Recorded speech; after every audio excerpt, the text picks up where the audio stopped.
Hello students, स्वागत है आप सभी का आपके चैनल हैशटैग ट्यूशन फ्री का पर एनसीईआरटी एक नज़र की इस सीरीज़ में आज हम देखेंगे हमारा class 7 science chapter number 6 physical and chemical changes. तो सबसे पहले हम इसमें देखना चाहेंगे कि हम फिजिकल और केमिकल चेंजेस कहते किसको। तो आइए शुरू करते हैं इस खूबसूरत से चैप्टर को और हम अच्छे से सीखते हैं कि इस चैप्टर में हमें क्या करना है। सबसे पहले हम देखेंगे फिजिकल चेंजेस किन्हें कहते हैं और फिर हम देखेंगे कि केमिकल चेंजेस किसे कहते हैं। फिजिकल चेंज, जैसा कि इसका नाम ही इंडिकेट कर रहा है, किसमें हम फिजिकल फिनोमिनास के बारे में डिस्कस करेंगे। कैसे फिनोमिनास के बारे में डिस्कस करेंगे? Physical phenomena. अब आप कहेंगे फिजिकल फिनोमिना क्या होता है, समझ में तो आया कुछ नहीं। फिजिकल फिनोमिना का मतलब होता है भाई साहब कि उसके हम अपीयरेंस में कोई चेंज कर दें। किस में चेंज कर दें? अपीयरेंस में चेंज कर दें, उसके साइज में चेंज कर दें, शेप में चेंज कर दें। तो ये सब क्या है? ये सब फिजिकल चेंजेस हैं। अपीयरेंस में चेंज कर दें या फिर शेप चेंज कर दें, और क्या चेंज कर सकते हैं? साइज चेंज कर दें। तो ये सब क्या है? ये हमारे फिजिकल चेंजेस हैं। और फिजिकल चेंजेस जो हमारे होते हैं वो जनरली कैसे होते हैं? वो हमारे रिवर्सिबल होते हैं। Physical changes reversible. रिवर्सिबल का क्या मतलब है? कि इनको वापस किया जा सकता है, वापस किया जा सकता है। इससे आप क्या समझते हैं? अब एक एग्जांपल से पूरे फिजिकल चेंज को हम अभी तक जो समझाएं उसको समझाते हैं। जैसे कि फिजिकल चेंजेस, आपने रबड़ लिया, रबड़ को खींचा, लंबा हो गया, फिर आपने छोड़ दिया तो फिर छोटा सा हो गया, जितना था उसकी साइज उतनी हो गई। आटा था, आटे को आपने थोड़ा मरोड़ा, जैसे मन करा वैसा शेप बनाया, फिर आपने सर्कल में रोटी बनाई और फिर जैसा मन किया वैसा शेप बनाया और फिर उसको जैसा था वैसा कर सकते हैं। तो ये क्या है? फिजिकल चेंजेस हैं, जिनको हम जब चाहें तब रिवर्स कर सकते हैं। लेकिन जो हमारे होते हैं केमिकल चेंजेस, और उसमें क्या होता है कि कोई नई चीज़ बनती है। क्या बनती है? New thing. आप ध्यान रखिए कि जो फिजिकल चेंज था उसमें कोई नई चीज़ नहीं बन रही थी। हमने रबड़ के को खींच के बढ़ा दिया, लेकिन रबड़ अभी भी रबड़ ही है। इस तरीके से पानी को गर्म कर दिया तो गर्म हो गया, लेकिन पानी पानी ही है। ठीक है, तो ये फिजिकल चेंजेस। केमिकल चेंजेस में क्या होता है कि नई चीज़ बनती है। नई चीज़ कैसे बनती है? जैसे हमारे पास था मिल्क, हमारे पास था मिल्क और उससे हमने दही बना दिया, कर्ड बन गया हमारे पास। दूध से क्या बना दिया भाई साहब? हमने दही। अब दूध से जब हमने दही बना दिया तो हम दही से वापस दूध नहीं बना सकते। तो ये क्या है? केमिकल चेंजेस हैं। ठीक है, अब हम डिस्कस करते हैं कि इस चैप्टर में हमें क्या क्या पढ़ना है और क्या क्या दिया हुआ है।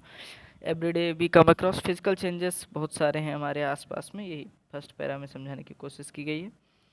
फिजिकल चेंजेस के बारे में समझाया गया है। तो हम देखेंगे कि एनसीईआरटी का कोई भी टॉपिक हमसे छूटे ना। फिर हम देख रहे हैं कि प्रॉपर्टीज़, ये देखिए जो मैंने बताया एग्जैक्ट लाइन आपको दिखा रहा हूँ। फिजिकल प्रॉपर्टीज़ में जो चेंजेस होते हैं उसे हम फिजिकल चेंजेस कहते हैं, जैसे size, colour, shape, state of substance. State of substance का क्या मतलब है? Solid, liquid, gas. जैसे बर्फ़ थी, बर्फ़ को पिघला के हमने लिक्विड बना दिया, पानी बन गया, फिर उसको और गर्म कर दिया तो वो वेपर बन गया। तो ये सब क्या है? ये हमारे फिजिकल चेंजेस हैं। यानी कि इन्हें जब चाहें तब हम भाप से फिर पानी बना सकते हैं और पानी को फिर से बर्फ बना सकते हैं। तो ये सारे क्या कहलाते हैं? हमारे फिजिकल चेंजेस। ऐसे चेंज में कोई नई चीज़ नहीं बनती है, आपको ध्यान रखनी। In such changes no new thing form, कोई नई चीज़ इसमें फॉर्म नहीं होती। इसके बाद हम देखते हैं केमिकल चेंजेस। केमिकल चेंजेस की वही खास बात आप सबको याद होगा कि केमिकल चेंजेस में हमेशा कोई ना कोई नई चीज़ बनती है, नई चीज़ का फॉर्मेशन होता है। जैसे दूध से दही बना तो, या रस्टिंग ऑफ आयरन, लोहे पर जब जंग लग जाती है तो आप देखेंगे कि उसके सरफेस पे जो मटेरियल लगा रहता है वो लोहे जैसा रहता है, लेकिन लोहा नहीं रहता, वो ऐसे पाउडरी फॉर्म में कुछ भी होता है, वो रस्ट होता है। तो इससे हम देखते हैं कि इसमें नए चीज़ का इन्वॉल्वमेंट हो गया, यानी कि कोई नई चीज़ बन गई। और रस्ट से फिर से हम लोहा नहीं बना सकते, इसलिए हम कहते हैं कि वो केमिकल चेंज है। जैसे दही से हम वापस दूध नहीं बना सकते, जैसे पकी हुई सब्जी को वापस वैसा नहीं कर सकते। जैसे कि आटे का शेप चेंज करके हमने अगर रोटी बना दी तो ये तो फिजिकल चेंज है, जब चाहे उसको फिर जैसा आटा गूथा था उसमें तोड़ मरोड़ के फेंक दें। लेकिन अगर हमने एक बार रोटी को सेंक लिया, अब कोई कहे हमसे भाई साहब जैसा था वैसा आटा हमें करके दो, तो हम ऐसा करके दे नहीं सकते। क्यों? क्योंकि वो केमिकल चेंज हो गया। इसमें आपको ध्यान रखना है, जितने कंबशन होते हैं, कंबशन का क्या मतलब? जलना, जहाँ भी बर्निंग होती है वो सब हमारे क्या होते हैं? Chemical changes. कंबशन सारे क्या होते हैं? केमिकल चेंजेस होते हैं। क्यों? क्योंकि उसमें नई चीज़ बनती है। अब आप कहेंगे नई चीज़ क्या बनती है? नई चीज़ बनती है भाई साहब, हीट प्रोड्यूस होती है, आग जलती है, उससे हमें लाइट मिलती है और जलने के बाद राख बचती है जिसे हम ऐश कहते हैं। तो ये सब क्या है, ये केमिकल चेंजेस हैं जिसकी वजह से कुछ नई चीज़ें बनी। तो हमने सीख लिया। अब हमें देखना है स्पेशली रस्टिंग ऑफ आयरन के बारे में हमें इस चैप्टर में पढ़ना है। तो सबसे पहले हम देखेंगे कि जब बहुत दिनों तक लोहा कहीं बाहर पड़ा रहता है तो उसके ऊपर पाउडरी सरफेस पे कुछ लग जाता है, इसे हम क्या कहते हैं, रस्ट। और जिस प्रोसेस के थ्रू लगता है उसको हम क्या कहते हैं, रस्टिंग। रस्टिंग में आपको ध्यान रखना है कुछ एलिमेंट्स हैं जो इंपॉर्टेंट है, जिनके बिना रस्टिंग हो नहीं सकती। रस्टिंग का एक इक्वेशन दिया होगा जो आपको याद रखना है। उसके पहले हम देख लेते हैं कि रस्टिंग के लिए क्या क्या इंपॉर्टेंट है। तो सबसे पहले आप ध्यान रखें, रस्टिंग के लिए एक तो रस्ट जिस पे लगेगी उस एलिमेंट का होना इंपॉर्टेंट है। उसके बाद इंपॉर्टेंट होता है यहाँ पे एयर का होना, जिसमें ऑक्सीजन हो, O2 हो, ऐसे एयर का होना, प्लस वाटर हो। अब आप कहेंगे सर पानी में भी तो ऑक्सीजन पाया जाता है, तो क्या पानी के ऑक्सीजन से रस्ट नहीं लगेगा? तो मैं कहूँगा बिल्कुल नहीं लगेगा। अगर आप किसी लोहे की चीज़ को कंप्लीटली पानी में डुबा के रख दें तो उसमें जंग गारंटी है भाई साहब, नहीं लगेगा। जंग कब लगती है? जब पानी के ड्रॉपलेट्स के साथ साथ हवा भी उसको मिल जाती है, तब रिएक्शन कंप्लीट होता है और रस्ट लगता है। तो ये आपको पता चल गया। अब आप देखेंगे ये इसमें आपको मैग्नीशियम बर्न करने का इक्वेशन दिखाया गया है। मैग्नीशियम बर्न करने की एक्टिविटी है, आपके सर आपको क्लास में ले जाके करवा देंगे। हम रिएक्शन आपको एक बार दिखा देते हैं।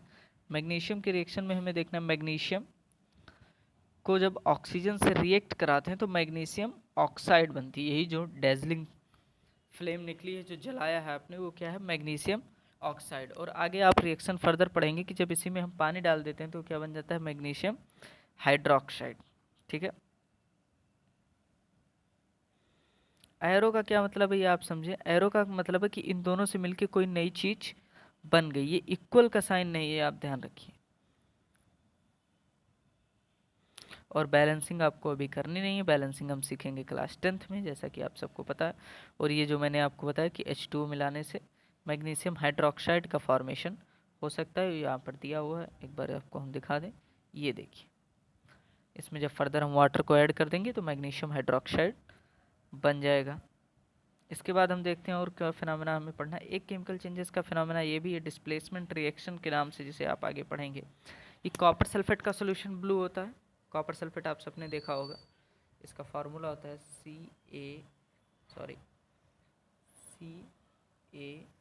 CaSO4Cu copper sulphate. Copper sulphate का फार्मूला होता है वो ब्लू कलर का होता है। ठीक, उसमें जब हमने आयरन डाल दिया, आयरन की क्या डाल दी, ब्लेड, तो धीरे धीरे देखेंगे कि वो ग्रीन हो गया। ऐसा क्यों होता है? क्योंकि FeSO4 बन जाता है, आयरन सल्फेट बन जाता है और वो कॉपर को डिस्प्लेस कर देता है, कॉपर हट जाता है। तो ये क्या है, केमिकल फिनोमेना है, क्योंकि इसमें नई चीज़ का फॉर्मेशन हुआ। यही हम बताना चाह रहे हैं इस डायग्राम से आपको। एक केमिकल चेंज का ये भी फिनोमेना आप देखेंगे कि जब कार्बन डाइऑक्साइड और लाइम वाटर इकट्ठे होते हैं तो कैल्शियम कार्बोनेट का फॉर्मेशन हो जाता है। लाइम वाटर किसे कहते हैं? चूना पानी को हम लाइम वाटर कहते हैं, और कार्बन डाइऑक्साइड गैस आप सब जानते हैं, उससे कैल्शियम कार्बोनेट का फॉर्मेशन होता है, चूने पत्थर का, और पानी का फॉर्मेशन होता है। इसके बाद अब हम देखेंगे,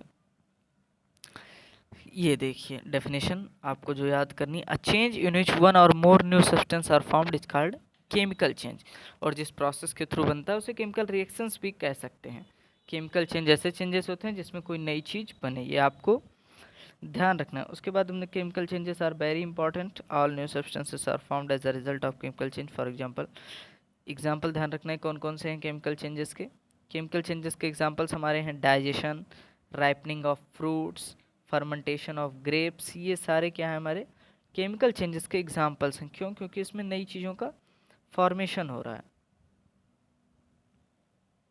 केमिकल चेंज और कहाँ कहाँ होता है ये आप देख लीजिए। केमिकल चेंज हीट, लाइट या रेडिएशन ऑब्जर्व होगा वहाँ होगा। साउंड प्रोड्यूस हो सकता है, जब भी केमिकल चेंज होगा साउंड प्रोड्यूस हो सकता है। साउंड मतलब आवाज़ आ सकती है। स्मेल चेंज हो सकती है, कलर चेंज हो सकता है, और कोई गैस भी बन सकती है। जैसे आपने रिएक्शन पढ़ा होगा तो हाइड्रोजन, कई रिएक्शंस में हाइड्रोजन रिलीज होता है। जब मेटल के सरफेस पे हम एसिड को डालते हैं तो हाइड्रोजन रिलीज होता है। इसके बारे में आप आगे आने वाली क्लासेस में पढ़ेंगे। अब आपको पढ़ना रस्टिंग ऑफ आयरन का थोड़ा डिटेल्ड स्टडी करनी है। हालांकि मैंने पहले ही बता दिया है कि ये कैसे होता है, कब होता है, लेकिन फिर भी आप देख लेंगे।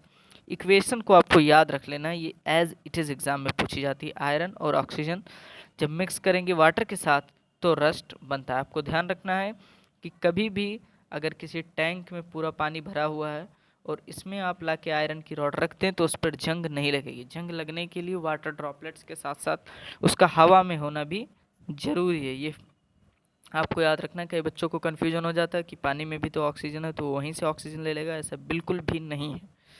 ऑक्सीजन उसको एयर से ही चाहिए। गैल्वेनाइजेशन की प्रोसेस किसको कहते हैं? The process of deposition of layer of zinc on iron. होता क्या कि जैसे लोहे की रॉड है तो इस पर जंग लग जाएगी, सब जानते हैं। अब भाई साहब बाहर रखा रहेगा तो उसको बचा तो रख सकते नहीं कि उस पर हवा नहीं लगने देंगे, हम पानी नहीं पड़ने देंगे। तो उसके लिए क्या करते हैं, जिंक की लेयर चढ़ा देते हैं। जिंक क्या है? जिंक भी एक मेटल है, लेकिन जिंक में रस्ट नहीं लगता, तो इसलिए क्या करते हैं, पतली जिंक की लेयर पूरे आयरन पर ऐसे कोट कर देते हैं। और इस प्रोसेस को क्या कहते हैं? गैल्वेनाइजेशन। आप इसको इस एग्जांपल से समझ सकते हैं। जैसे आप देखते होंगे कि कुछ ऑर्नामेंट्स आते हैं जो गोल्ड का, जिस पे क्या होता है कि पानी चढ़ा होता है, गोल्ड वाटर लोग कहते हैं कि गोल्ड की पतली लेयर उस पर चढ़ा दी गई। एल्युमिनियम फाइल्स आते हैं तो एल्युमिनियम पतली सी, उसी तरीके से आयरन के ऊपर पतला लेयर चढ़ा दिया जाता है जिंक का, जिससे इसमें रस्ट नहीं लगती और ये क्या हो जाता है प्रोसेस? गैल्वेनाइजेशन। इसके बाद आप क्रिस्टलाइजेशन देखेंगे। क्रिस्टलाइजेशन का क्या मतलब? क्रिस्टल की फॉर्म में बनाना है किसी चीज़ को। क्रिस्टल की फॉर्म में बनाना का क्या मतलब है? कि सॉलिड पार्टिकल्स में चेंज कर देना। तो कॉपर सल्फेट को कैसे हम सॉलिड पार्टिकल्स में चेंज कर देते हैं, कैसे उसको क्रिस्टलाइज कर देते हैं, उसी के बारे में इसमें है। प्रोसेस जो होती है उसको हम क्रिस्टलाइजेशन कहते हैं, जिस प्रोसेस के थ्रू हम सॉल्यूशन को क्रिस्टल में चेंज कर सकते हैं। ये एक एक्टिविटी है जिसके बारे में आप देख लेंगे। तो होपफुली ये चैप्टर हमारा कंप्लीट हो चुका है। क्वेश्चन आंसर के लिए आप कमेंट सेक्शन में बताएंगे तो क्वेश्चन आंसर्स करा दिए जाएंगे। एक नज़र की इस सीरीज़ में हम चैप्टर नंबर 6 को आज कंप्लीट कर चुके हैं। तब तक के लिए धन्यवाद। अपना समय देने के लिए बहुत बहुत धन्यवाद।